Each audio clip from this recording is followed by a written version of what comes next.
Thanks for coming back and checking out another challenge lock.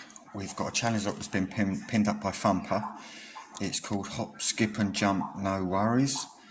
So I think this must be dedicated to Australia and Australian lock pickers. It's a little Pape's oval. Lovely, cute little thing. See how small it is? Not your standard size. And I'm going to go in with a beautiful spearmint pick from Matt's Lock Pit, and this has already had some abuse. So give it a quick wipe with my t-shirt. And yeah, there it is. Lovely. Beautiful handle. And I think heavy pry bar is going to be fine in here.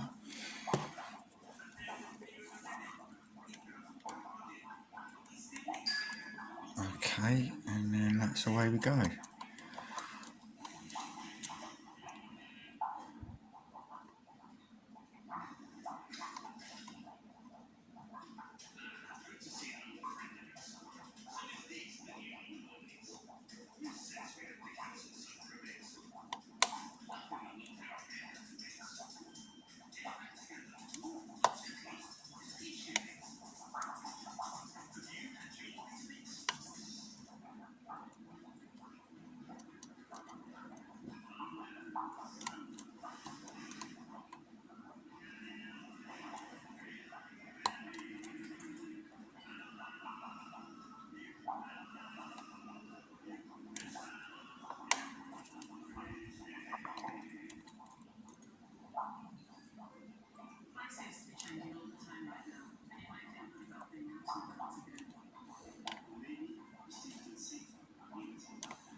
There we go, I think.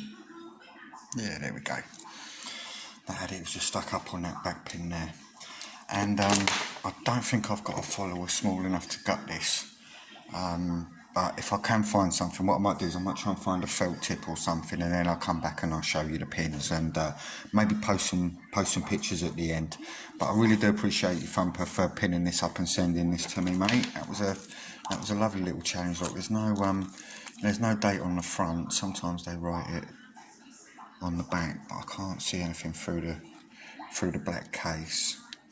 But yeah, thanks for watching, and hopefully I'll be back with another challenge lock pretty soon. Well, I did decide to gut it, so I've just cropped this onto the end of the video. And when I'm looking at the pins, I'm not sure. Challenge lock, I'm not sure if there are any custom pins or Thumper's just put it full of spools and a couple of different springs. But yeah, there's the pin. So all the key pins were stock, and just it was actually 5-pin lock, so it's a really small lock. I'll show you, it's a really small lock. So to get 5 in there, yeah, I was quite surprised. I thought it was 4, but yeah, that just goes to show what I know. But yeah, big thanks again to Thumper, and yeah, I'll be back with another challenge lock in a bit, I think.